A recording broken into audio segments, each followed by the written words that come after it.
Hello friends, आपने आज के इस वीडियो में मैं आपको cause of decline of Mughal empire के बारे में बताऊंगा। ये पार्ट सेकंड है मेरे cause of decline of Mughal empire का। और इस पार्ट में आपको मैं पॉइंट वाइज बताऊंगा सब डिटेल में। तो इसमें आप स्क्रीन पे देख पा रहे हो कि 11 पॉइंट्स मैंने मेंशन किए हुए हैं। तो आप भी जब ये कॉजेज लिखोगे तो आप इन पॉइंट्स में एक्सप्लेन कर सकते हो। और इससे ज़्यादा भी आपको कंसेप्ट क्लियर करने के लिए मैंने पहला पार्ट बनाया हुआ है इसका, वो अपलोड कर चुका हूँ मैं। तो आप देखिए, पहला पॉइंट इसमें क्या है, औरंगजेब्स रिस्पॉन्सिबिलिटी कि जो डिक्लाइन हुआ तो कहीं ना कहीं औरंगजेब का भी हाथ था, उसने उसकी ऐसी पॉलिसीज रही कि इसकी वजह से डिक्लाइन हुआ। ठीक है। दूसरा, weak successor of Aurangzeb, Aurangzeb के बाद जो उसके सक्सेसर आए वो क्या वीक थे। तीसरा क्या है, D generation of Mughal nobility, जो नॉवेल्स होते थे वो डी जनरेशन हुआ उनका, किस तरह से उनके कैरेक्टर में गिरावट आई और क्या हुआ वो बताऊंगा मैं। इसमें कोर्ट फैक्शन, जो कोर्ट हुआ करता था मुगल कोर्ट, उसमें किस तरह के दो फैक्शन बन के सामने आए, तुरानी और ईरानी या पर्शियन। तो ये देखोगे आप। और defective law of succession, succession का जो लॉ होता था किस तरह से सक्सेशन होगा, ये बहुत डिफेक्टिव था। और राइज ऑफ मराठास, और देखोगे आप किस तरह से इसने वीकेंड किया मुगल एम्पायर को। मिलिट्री वीकनेसेस देखोगे आप। इकोनॉमिक बैंकरप्सी किस तरह से आ गई थी लास्ट के टाइम पे। और ये देखोगे less effort to create harmony among the Hindus and the Muslims. ठीक है, एफर्ट नहीं किए गए। और आप देखोगे इन्वेजन हुए नादिर शाह के और अहमद शाह अब्दाली के। और आप देखोगे कि यूरोपियंस आए हैं। तो ये सारे जो 11 पॉइंट्स हैं, इन 11 पॉइंट्स को मैं डिस्कस करने जा रहा हूँ। और ये पॉइंट्स आपको लिखने रहेंगे मेंस राइटिंग में, कि आप ये इन पॉइंट्स के अंदर आपको बताना रहेगा। और जो मैंने अपना पिछला वीडियो बनाया उससे भी हेल्प लेके आप और ड्रॉ करके आप कंडीशन को समझ सकते हैं कि क्या था। ठीक है, तो पॉइंट वाइज डिस्कस कर।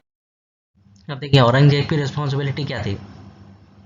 अब देखिए, औरंगजेब ने क्या किया कि अपने टाइम पे उसने ऑप्टिमम एक्सपेंशन कर लिया था। ठीक है, लेकिन उसने कोई अप्रोप्रिएट मेथड नहीं था उस समय क्या, कि कम्युनिकेशन का मेथड नहीं था। इतने बड़े वास्ट एरिया पे आप कैसे कंट्रोल करोगे, तो वो कंट्रोल नहीं कर पा रहा था। ठीक है।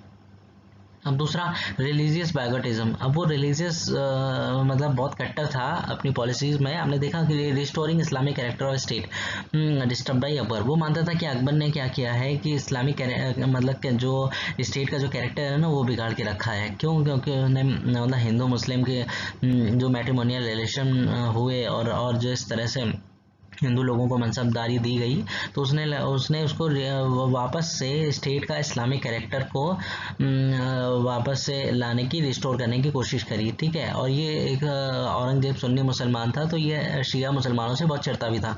तीसरा पॉइंट देखोगे, art of making enemies, enemies बनाने में तो बड़ा एक्सपर्ट था। कैसे? आप देखोगे, नैरो पॉलिसी, रिलीजियस पॉलिसी तो नैरो थी, मंदिर तोड़वा रहे हो तुम, और हिंदू रिलीजन से रिलेटेड तुम इस तरह से उनको टॉर्चर कर रहे हो, और जो अपने यहाँ हायर पोस्ट में जो लोगों को रख रहे हो उसमें कोई हिंदू नहीं रख रहे हो। और तुम्हारा जो इंपीरियलिस्टिक डिज़ाइन है, वो सुपीरियरिटी कॉम्प्लेक्स, तुम्हारे अंदर ये भावना है कि हम सुपीरियर हैं और सुन्नी मुस्लिम सबसे सुपीरियर है। तो उन्होंने क्या हुआ ना, अपनी लॉयल्टी जो थी, कई ऐसे लॉयल लोग होते थे जैसे राजपूत लोग थे। आपने देखा होगा कि अकबर के टाइम पे, जो अकबर इतने साल शासन कर पाया, तो ये वजह राजपूत थे कहीं ना कहीं। वो मानसिंह को भेजता रहता था बैटल में और जीतता रहता था। राजपूत लोग बहुत बहादुर होते थे और उनके सपोर्ट से वो जीता रहा। ठीक है, लेकिन इन्होंने क्या किया, औरंगजेब ने राजपूत को अपने अगेंस्ट में कर लिया, और भी बहुत सारे जाट लोगों को, सिख लोगों को, सबको अपने अगेंस्ट में कर लिया। ठीक है। अब देखिए, ये फोर्थ पॉइंट है, imperialistic policy influenced by Sunni fanaticism. अब ये सुन्नी फैनेटिसिज्म इसके अंदर था, सुन्नी को सुपीरियर मानता था। और इसने इसी वजह से, आप कहोगे कि आप जब डेक्कन में इसने अटैक किया तो वहाँ के शिया जो मुस्लिम होते थे, मुस्लिम किंगडम था शिया मुस्लिम का, उनको लगा कि ये सुन्नी होने की वजह से हम पे अटैक कर रहा है और रिलीजियस पॉलिसी की वजह से। तो वो देखिए, आपने इसने गोलकोंडा में अटैक किया 1687 में, बीजापुर में अटैक किया 1686 में। ठीक है। और कर्नाटका पे अटैक किया। तो इसने क्या किया कि जो मराठास थे ना डेक्कन में, तो डेक्कन में मराठा जब कोई भी काम, मराठा के अगेंस्ट में ये मुस्लिम काम करते थे। तो जब तुम वहाँ से शिया मुस्लिमों को ख़त्म कर दोगे, तो क्या हुआ, मराठा फ्री हो गए, उनको उनको अपोज करने के लिए कोई बचा नहीं। और साथ में अब इसने क्या किया औरंगजेब ने, कि संभाजी को मतलब मरवा दिया 1689 में। ठीक है। तो इस तरह की आप पॉलिसीज देख रहे हो, औरंगजेब ने इतने सारे दुश्मन अपने बनाते चला गया। उसके बाद 27 years continuous war in Deccan. अब डेक्कन को कब्जाने के लिए इसने 27 ईयर्स वॉर कंटिन्यू कर रखा। आप समझ सकते हो, 27 ईयर अगर कंटिन्यूस डेक्कन में करोगे तो सारे फाइनेंशियल रिसोर्सेज तो सारे खत्म हो गए थे। इस 27 ईयर्स में, तो आप देखोगे कि इकोनॉमी इसने पहले ही डाउन करके रखी है। ठीक है, अब देखोगे दूसरा पॉइंट है कि weak successor of Aurangzeb. Aurangzeb के बाद जो सक्सेसर आए वो बहुत वीक थे। जैसे आप देखोगे बहादुर शाह प्रथम जो 1702 से 12 तक रहा, वो was over 63 at the time of his succession. मतलब 63 साल के एक बुढ़े को आप थ्रोन पे बिठा रहे हो, and was too old to maintain the prestige of empire. इतना बुढ़ा था कि वो एम्पायर नहीं मैनेज कर पा रहा था। He liked to appease all parties by profuse grants of titles, rewards, and was nicknamed Shah e Bekhabar. वो मतलब हर किसी को इनाम देता था और टाइटल देने में, खुश खुश रखने में बड़ा वो करता था सबको खुश रखने के लिए। ठीक है, और इसीलिए उसको शाह बेखबर भी बोला गया। उसने अपना खजाना बहुत खाली किया वैसे इसी चीज़ में। ठीक है, और आप देखोगे उसके बाद जहांदार शाह आया, the next in succession was a profligate fool. वो भी कुछ नहीं था, बहुत खर्चीला था और ऐसे ही था, मूर्ख था वो भी। और फर्रुख सियर उसके बाद आया, कंटेम्प्टेबल कावर्ड उसको बोला जाता है फर्रुख सियर को, गणित कायर। 1713 से 19 के बीच वो भी ऐसे ही था। While Mohammad Shah spend most of his time watching animal fight. जो मोहम्मद शाह आया वो क्या करता था, वो सारे टाइम एनिमल फाइट ही देखता रहता था। और वो क्या था कि उसको कोई मतलब नहीं था कि पब्लिक में क्या हो रहा है, उसको दारू और वुमेन दो चाहिए थे। और मोहम्मद शाह का निकनेम रंगीला रख दिया गया था। और अहमद शाह तो सबसे बड़ा निकला। वो क्या किया, उसने अपने जो पूर्वजों को भी छोड़ रखा था सेंसुअल प्लेजर में। उसके हरम दल में हरम बना रखा था। उस हरम दल में एक स्क्वायर माइल तक का मतलब 4 स्क्वायर माइल तक के एरिया में फैला रखा था उसने हरम को। और where from all males were excluded, वहाँ कोई मेल नहीं घूम सकता था। ठीक है, and the emperor spend a week and sometimes a month in the company of women.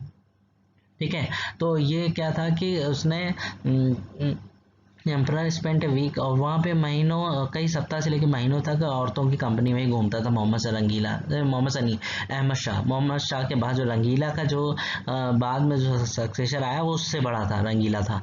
ठीक है, डबल रंगीला आप समझो। और in the administrative sphere Ahmad Shah did equally foolish thing. इसने भी कुछ खास नहीं किया। इन नवंबर 1753 ही appointed his 2.5 year old son Mahmud as governor of Punjab, and in perfect keeping with spirit named a 1 year old baby.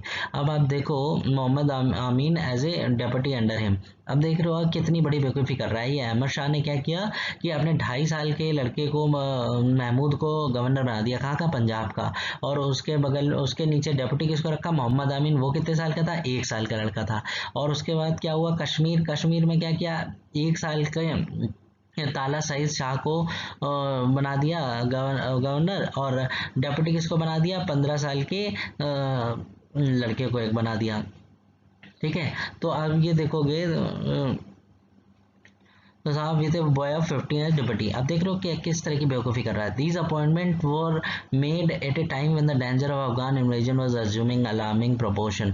अब ये ऐसे समय चल रहा था जब वहाँ पे मतलब इतने अटैक हो रहे थे अफगानों के, तब उसने इतनी बड़ी बेवकूफ़ी की। 2.5 साल के लड़के को गवर्नर बनाया जा रहा है, 1 साल के लड़के को गवर्नर बनाया जा रहा है। ठीक है, such weak and imbecile emperor could hardly act as worthy custodian of public interest और maintain the integrity of empire. तो इसी से आप समझ सकते हो कि कैसे ये इंटीग्रिटी मेंटेन करेंगे। ठीक है, तो किस तरह के वीक सक्सेसर रहे, इनसे अब 2-4 पॉइंट अगर इस तरह के आप बता देते तो शाह बेखबर और बुलाया जा रहा है, और जहांदार को प्रोफ्लिगेट फूल बुलाया जा रहा है, फर्रुख सियर को कंटेम्प्टेबल कॉवर्ड बोला जा रहा है, मोहम्मद शाह को रंगीला बोला जा रहा है, तो आप समझ सकते हो। ठीक है, तो ये आपने देखा। अब इसमें हरम जो आए हैं, हरम क्या होता था कि ये फीमेल्स का ग्रुप होता था। ये जो अकबर के टाइम से हरम दल में ये जो कि जो प्रिंसेस होती थी, तो अकबर के टाइम के बाद से फिर ये क्या हुआ, हरम दल में किसी भी प्रिंसेस की शादी नहीं हुई। ठीक है, अकबर ने आपने जो अपने टाइम पे देखा, आपने देखा होगा कि अकबर के टेन्योर में उसके जो उसने अपनी बहनों की जो शादी करी थी, तो वो जो उसके जो जो बहनोई होते थे वही अटैक करते थे। तो वो उसने क्या किया, अब उसने कहा कि अब जो हमारे यहाँ की लड़कियाँ होंगी उनकी शादी नहीं होगी, तो उसने हरम दल बनाया, हरम दल में उनको रखना चालू कर दिया था। ठीक है, तो ये हरम वैसे ही हो रहा है कि हरम दल में सब लड़कियाँ लड़कियाँ रहती थी, कई जगह जगह से ले ला ला ला के वुमेन को वहीं रखा जाता था। कहीं किसी जगह अटैक किया और वहाँ पे मतलब जो औरतें होती थी उनको उठा के पकड़ लाते थे और यहीं आरामदल में रख देते थे। ठीक है, तो ये है। अब ये बात करते हैं वीक सक्सेसर ऑफ औरंगजेब। कि थर्ड पॉइंट है D generation of Mughal nobility. अब ये जो मुगल नोबल है, नोबल जो होते हैं, जो बैकबोन माने जाते थे मुगल एम्पायर के, अब वो आपने देखा होगा अकबर के टाइम पे जो नोबल थे, मनसबदार थे, वो बैकबोन थे। ठीक है, मान सिंह को मनसबदार बनाया, और कैसे ये जो नौरत्न थे, 9 जेम्स थे, तो किस तरह से सब मैनेज कर रहा था वो। और लेकिन अब क्या हुआ लेटर मुगल में, आप देखोगे कि जो बाद में जो नॉवल थे, ये discarded hard life of adventure. इन्होंने क्या हुआ, जो एडवेंचर की लाइफ थी वो छोड़ दी, became knights of romance, romance के किंग बन गए। ये हरम दल में औरतें भरने में, अलग अलग रेस के अलग अलग जगह से लाके भरने में बिजी रहते थे। बिकेम ड्रिंकर, जो खूब दारू पीते थे। फ्लैटरी में, चापलूसी में बिजी हो गए। कंपटीशन रहता था कौन ज़्यादा चापलूसी करेगा। ठीक है, लिविंग बियॉन्ड मीन्स, अपने अपने खर्चे बहुत ज़्यादा करते थे। No feeling to die for empire, इनके अंदर कोई फीलिंग नहीं थी, लॉयल्टी खत्म हो गई थी, और लग्जरियस लाइफ जी रहे थे। मेड द ऑफिस हेडेटरी, इन्होंने अपना जो पोस्ट रखती थी नॉवल वाली, जिसको हेडेटरी बना रखा था कि मेरे मरने के बाद मेरा लड़का आएगा, मेरे रिलेटिव आएगा, इस तरह से बना रखा था। जबकि पहले क्या होता था, टैलेंट के बेसिस पे रखा जाता था। और जब टैलेंट के बेसिस पे आप रखोगे तो अच्छा, हम आपको जो सो जो जो भी लोग मिलेंगे उनको नॉलेज होगी, फाइटिंग स्पिरिट भी होगी, और अच्छे से फाइट में कोई फाइटर मिलेगा आपको। ठीक है, सो जो भी मिलेंगे अच्छे मिलेंगे। तो अब लीडरशिप क्वालिटी होगी, जैसे मनसबदार अकबर के टाइम पे देखिए, हम मान सिंह को बना रहे हैं राजपूतों में, तो देख के बनाता था। लेकिन अभी क्या हुआ, अभी तो हेरेडिटी बना रखा है कि कैसा भी हो, कितना भी खराब हो, लेकिन रिश्तेदार बनेगा उसका।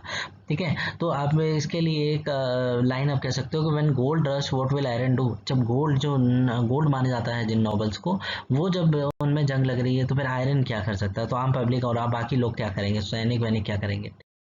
देखिए, कोर्ट फैक्शंस, अब जो मुगल दरबार में जो कोर्ट होता था, वो कोर्ट के दो पार्ट, दो सेक्शन हो गए। ठीक है, एक हो गया तुरानी सेक्शन, एक हो गया पर्शियन या ईरानी सेक्शन। तुरानी सेक्शन कहाँ से थे, सेंट्रल एशिया के थे, nobles from Transoxiana. Transoxiana क्या है, सेंट्रल एशिया का ही पुराना नाम है।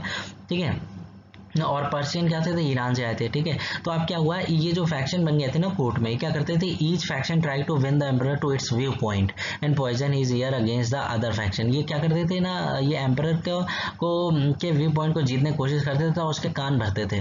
दे fought battles upsetting the peace of the country and throwing administration to the dogs. वो आपस में झगड़ते रहते थे, और कंट्री का पीस अनस्टेबिलिटी ला रहे थे। ठीक है, और एडमिनिस्ट्रेशन एकदम बेकार कर रहे थे। Even in the face of foreign danger these hostile groups could not forge A United front. जब कोई बाहर से खतरा होता था ना, तब भी ये यूनाइट नहीं होते थे। And often intrigued with the invader, और ऊपर से क्या होता था, जो इन्वेडर अटैक करने आ रहा है उसी से मिल जाते थे। The personal interest of Nizamul Mulk and Burhan ul Mulk led them to intrigue with Nadir Shah and betrayed national interest. जो पर्सनल इनका मोटिव था, जैसे निजामुल मुल्क का, बुरहान मुल्क का, लेट देम, तो इन्होंने क्या किया कि ये नादिर शाह से ये लोग मिल गए थे, निजामुल मुल्क और बुरहान मुल्क, और नेशनल इंटरेस्ट को छोड़ दिया इन्होंने। जो इस तरह से आप देख रहे हो, पर्सनल इंटरेस्ट पे आ गया है। During the reign of Mohammad Shah, जो रूलर था, बाद में जो आया। ठीक है, ये मोहम्मद रंगीला, आसफ वही है ये। ठीक है, मोहम्मद शाह, आसफ जहां और Nizamul Mulk Qamaruddin and Zakariya Khan were the principal leaders of Turani. ये तुरानी के ग्रुप के ये जो मेंबर थे, ये कौन थे, आसफ जहां, निजामुल मुल्क, कमरुद्दीन और जकरिया खां। ठीक है, और जो ये लीडर्स थे तुरानी के। While the leaders of Persian के कौन थे, आमिर खान, इशाक खान, सादत खान। ठीक है, तो these factions kept their own retainers, ये अपने अपने रिटेनर्स को ही रखते थे, अपने जाने वालों को। ठीक है, तो ये कोर्ट का फैक्शन हो गया। Defective law of succession, succession का आप तो जानते हो, मुगल हिस्ट्री में किस तरह से सक्सेशन होता रहा है।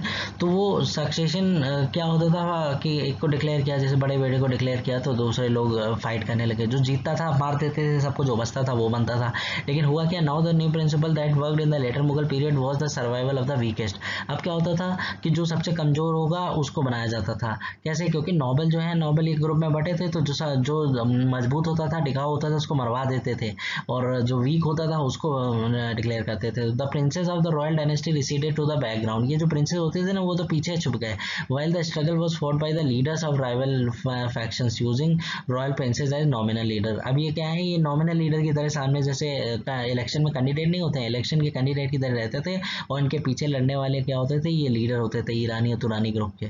ठीक है, और ये powerful nobles acted as king maker, जो पावरफुल नोबल्स होते थे वो किंग मेकर की तरह काम करते थे। Making and unmaking emperor to suit their personal interest, अपने हिसाब से अपने फायदे के हिसाब से बना लेते थे। Zulfikar Khan emerged as the king maker in the war of succession that followed the death of Bahadur Shah इन प्रथम इन 1712।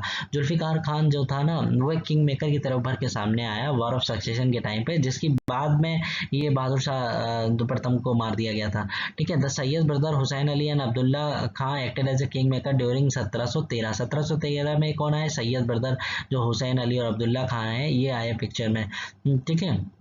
तो ये इनको क्या था, ये जो ईरानी तुरानी के बाद एक ऐसे लोग भी थे जिनको हिंदू का सपोर्ट होता था, तो ये सैयद ब्रदर हैं। ठीक है। हुसैन अली और अब्दुल्ला खान तो इनका ये अलग थे, ये किंग मेकर ये बन गए 1713 से 20 में। When they raised 4 imperial princes to throne till they were removed from their position by a faction of Mir Mohammad Amin and Asaf Jah Nizamul मुल्क। ठीक है। तो इन्होंने 4 प्रिंसेस को बैठाया अपने टाइम पे भाई फैक्शन ऑफ मीर मोहम्मद आमीन और आसफ जहां निजामुल मुल्क के फैक्शन के बाद से फिर बाद में आगे चल के क्या हुआ, ये जो मीर मोहम्मद आमीन और आसफ जहां निजामुल मुल्क हैं इन्होंने बाद में रिप्लेस किया जो इनके द्वारा बैठाए हुए थे प्रिंस को रिप्लेस किया। ठीक है। Thus, the defective law of succession weakened the body politic and crippled it financially and militarily। तो ये जो डिफेक्टिव लॉ ऑफ सक्सेशन है ना, तो इससे पॉलिटिक्स भी बिगड़ रही है, आप देख रहे हो फाइनेंशियल और मिलिटरीली भी नुकसान हो रहा है। ये आपस में जो कन्वर्जन हो रहे हैं, जिस तरह से फाइट हो रही है, इस तरह में बहुत एक्सपेंसेस भी होते थे, खर्चा भी होता था इसमें, फाइनेंशियली भी कर रहे हैं, मिलिट्री भी वीक कर रहे हैं। तो इस तरह से आपने देखा राइज ऑफ मराठास भी एक कारण था। Perhaps the most powerful external factor that brought about the collapse of the Mughal empire was the rising power of the Marathas under the Peshwa. Peshwa के अंडर में मराठा बहुत राइज कर रहे थे, इस वजह ये भी एक कारण था। The Peshwas consolidated Maratha power in western India में, इन्होंने कंसोलिडेट किया अपना पावर। ठीक है। और channelise the energy of the nation in an attack on the Mughal empire. अब देखिए नीचे के जो मुस्लिम किंगडम थे औरंगजेब ने तो उनको पहले ही खत्म कर रखा था, तो उसके बाद ये और फ्री हो गए मराठास और इन्होंने चैनलाइज किया एनर्जी का, नेशन की एनर्जी को, और फिर अटैक करना चालू किया। They inaugurated the policy of greater Maharashtra and popularize the ideal of Hindu बादशाही।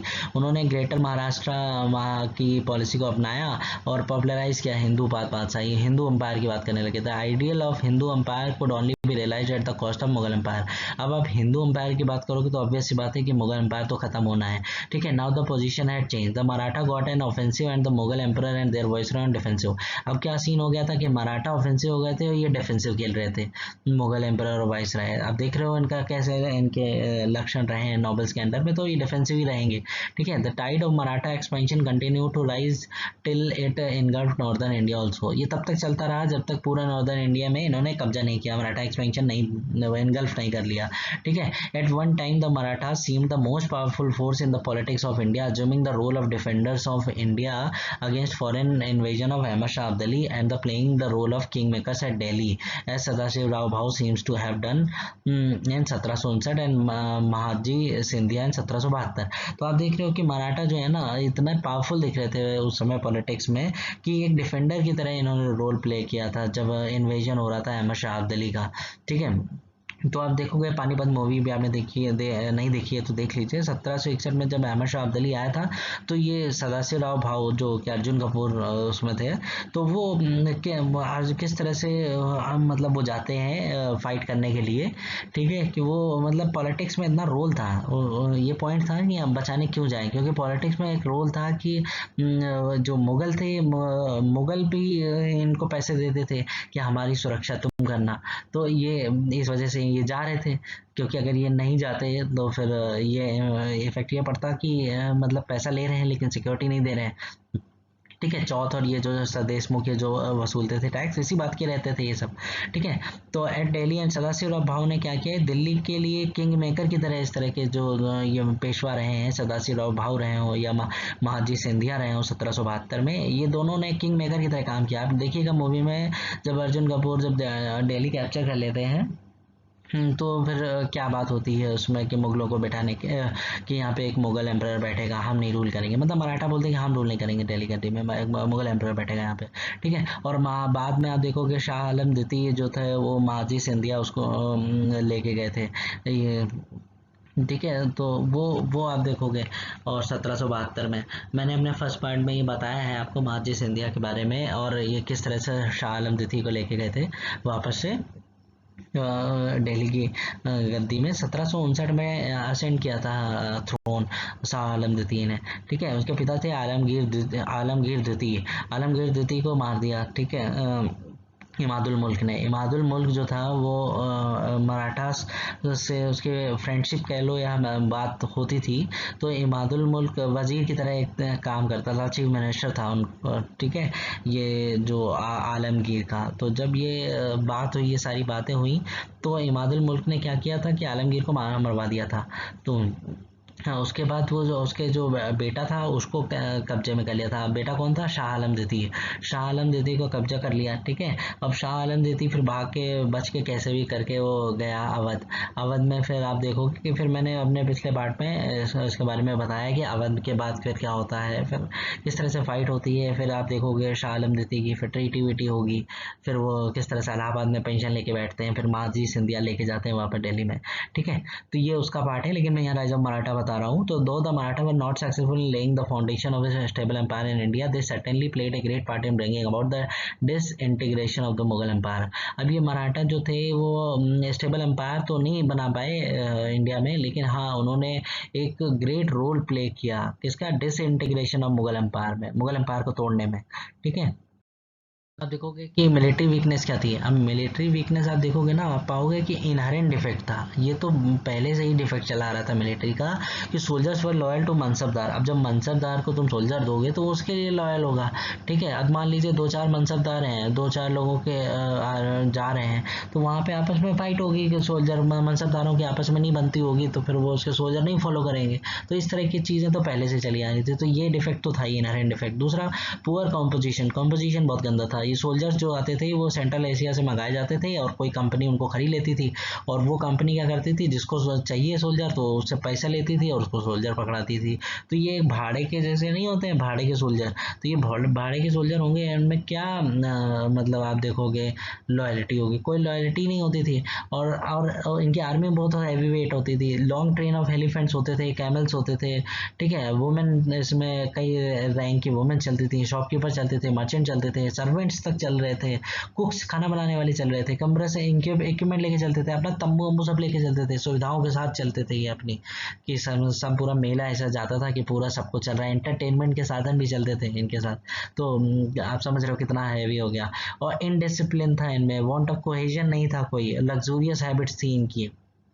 ठीक है, और ये आपने देखा मिलिट्री। अब इकोनॉमिक बैंकरप्सी भी आ गई थी। अब देखो इसकी क्या वजह है। डेक्कन वार जो औरंगजेब के टाइम पे चला, उसने तो रिसोर्सेज खाली किए कुछ। उसके बाद मराठा रेडर्स, मराठा जो थे, मराठा से पंगा लिया है तो वो रेड करते रहते थे बार बार।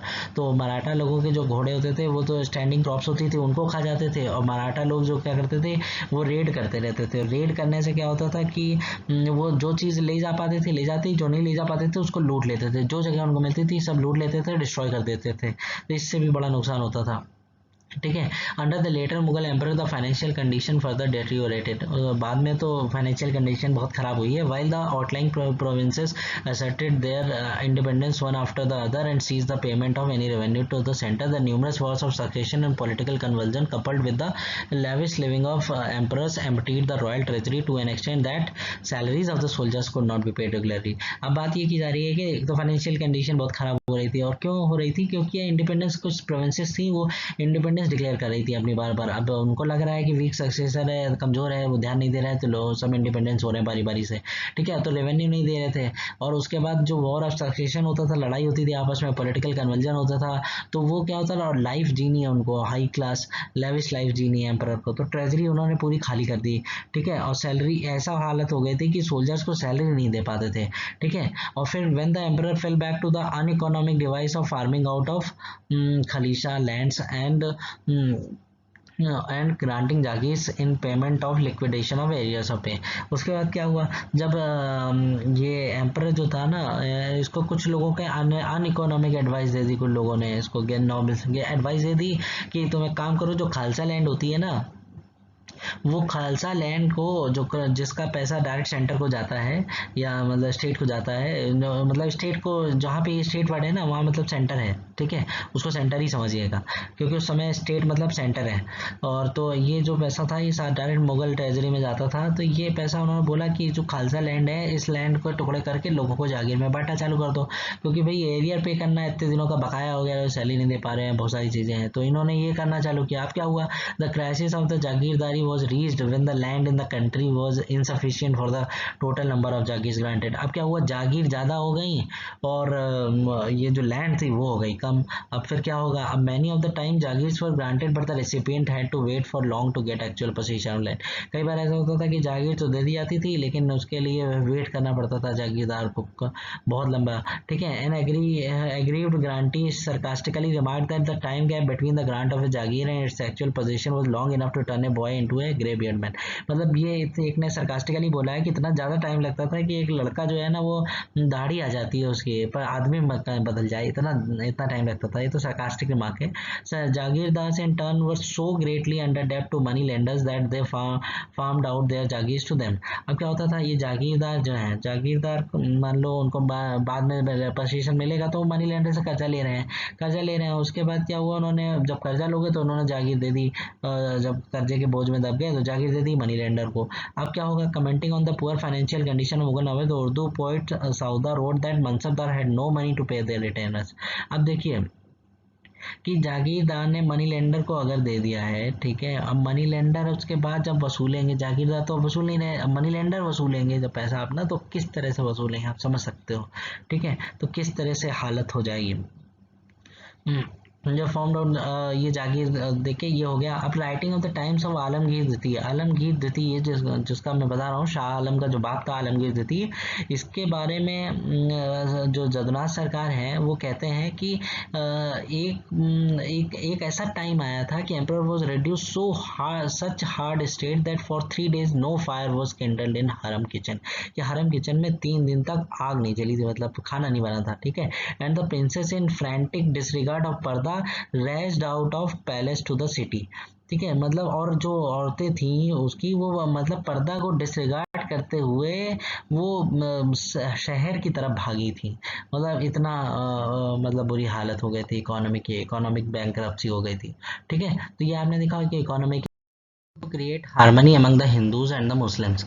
अब देखिए ये जो मतलब इन्होंने एफर्ट भी नहीं किया कुछ हार्मनी क्रिएट करने के लिए अकबर ने। अब देखिए the Mughals fail to effect fusion between the Hindus and the Muslim and create a composite nation create करने में फेल हो गए, ठीक है। और इन्होंने क्या किया कि whatever little effort was made by Akbar to weld the people into a nation was undone by the bigotry of Aurangzeb and his worthless successor. और अकबर ने जितना कोशिश करा था वेल्ड करने की हिंदू मुस्लिम्स को, वो इतने औरंगजेब ने आके सब बर्बाद कर दिया, ठीक है, अपनी पॉलिसीज के थ्रू, और उसके सक्सेसर भी कुछ खास नहीं कर पाए।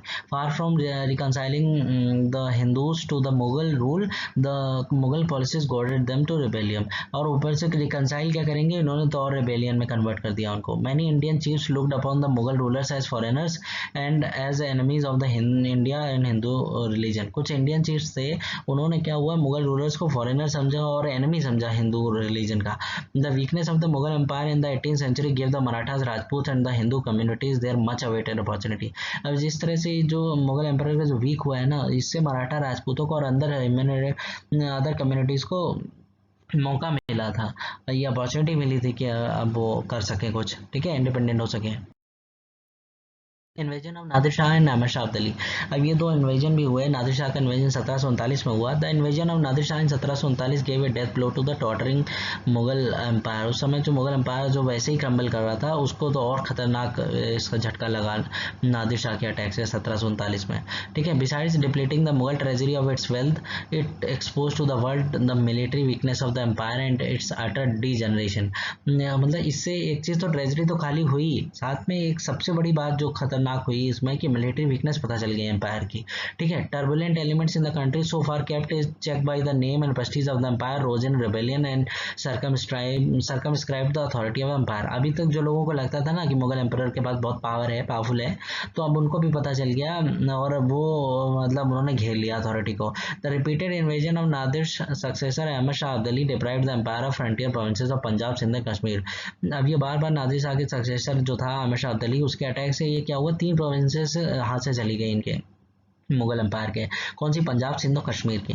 The Mughal authority had so greatly shrunk that in 1761 Abdali fought the battle of Panipat not against the Mughal empire but against the Marathas who virtually control the whole of northern India. अब ये हालात ये ऐसे हो गए थे कि मुगल अथॉरिटी जो थी उतनी छोटी हो गई थी कि 1761 में जब अब्दाली ने लड़ाई करी पानीपत की, तो उस समय वो मुगल एम्पायर से नहीं लड़ रहा था, वो मराठा से लड़ रहा था, जिन्होंने वर्चुअल तौर पे पूरे नॉर्दर्न इंडिया पे कब्जा कर रखा था। ठीक है, तो for about a decade a virtual Afghan dictatorship under Najibuddaula वो सेटअप एट दिल्ली। ठीक है, और लगभग एक डिकेड तक ये उसके बाद virtual Afghan dictatorship under Afghan की डिक्टेटरशिप चली। नजीबुद्दौला बैठा रहा था। ये नजीबुद्दौला जो है ये अफगान था, और ये क्या हुआ 1761 में पानीपत के थर्ड बैटल में जब मराठा हार गए तो उसके बाद वो कमज़ोर हुए, तो उसके बाद फिर वो दिल्ली की गद्दी पे ये एक अफगान को बैठा गए, नजीबुद्दौला को बैठा गए। तो आप पानीपत थर्ड मूवी देखोगे तो आपको क्लियर होगा नजीबुद्दौला कौन है। नजीबुद्दौला ही ये आग लगाने में काम आया था, जिसने आग लगाया था, भड़काया था। ठीक है, अहमद शाह अब्दाली को। ये तो ये आप देखोगे तो ये ये गद्दी पे बैठे रहा दिल्ली तक। उसके बाद 1772 में जैसा कि मैंने बताया है कि फिर शाह आलम द्वितीय को मराठों की मदद से प्रोटेक्शन में वो बैठे थे गद्दी पे आके वापस से, लेकिन फिर मराठा प्रोटेक्शन में बैठे थे। ठीक है, कमिंग ऑफ यूरोपियंस के आने से भी वीकनेस हुई। मुगल एम्पायर जो था, जो बचा कुचा था, वो तो बिल्कुल ही खत्म हो गया ना, मतलब नॉमिनल तो पहले ही था, जो बचा कुचा जो नॉमिनल था वो भी चला गया। With the weakness of Mughal central authority in 18th century warlordism raised its ugly head. ठीक है, अब उसके बाद क्या हुआ कि जब वीकनेस हुई, मुगल सेंट्रल अथॉरिटी कम हुई, तो वॉर लॉर्डिज्म रेज्ड। अब जो वॉर लॉर्ड थे वो उन्होंने अपना सर उठाना चालू किया। The European companies also acted as warlords. ये वॉर लॉर्ड मतलब लड़ाई के स्वामी समझिए। And profited from the confuse times. The European companies outdid Indian princes in every sphere whether it was trade, commerce और डिप्लोमेसी एंड वॉर। मतलब European company जहाँ मौका मिला उन्होंने वहाँ पे अपने आप को दिखाया। ठीक है, In fact, the static and stationary Indian society faced a challenge from a dynamic and progressive West. अभी स्टेटिक और स्टेशनरी थी इंडियन सोसाइटी, और ये जो वेस्ट था डायनामिक था और प्रोग्रेसिव था। ठीक है, तो अब ये देखोगे किस तरह से इस सोसाइटी का फ़ायदा उठाया ब्रिटिशर ने, और किस तरह से उन्होंने कब्जा चालू किया धीरे धीरे करके। फिर पूरा आप देखोगे कि पूरा 1803 में जब ये दिल्ली में मुगल ये इन्होंने हटाया मुगल रूल को, और दिल्ली से 1803 से 1857 तक पूरा कब्जा करके रखा, अपने अंडर में करके रखा। उसके बाद के जो रूलर रहे सीधे ब्रिटिशर के अंडर ही रहे। ठीक है, ब्रिटिशर के कंट्रोल में ही रहे। और ये फ्रेंड्स ये मेरा ये सेकंड पार्ट था, और इसमें मैंने पॉइंट वाइज एक्सप्लेन किया है। अगर आपको पसंद आया हो तो इसे लाइक करें और सब्सक्राइब करें। Thank you.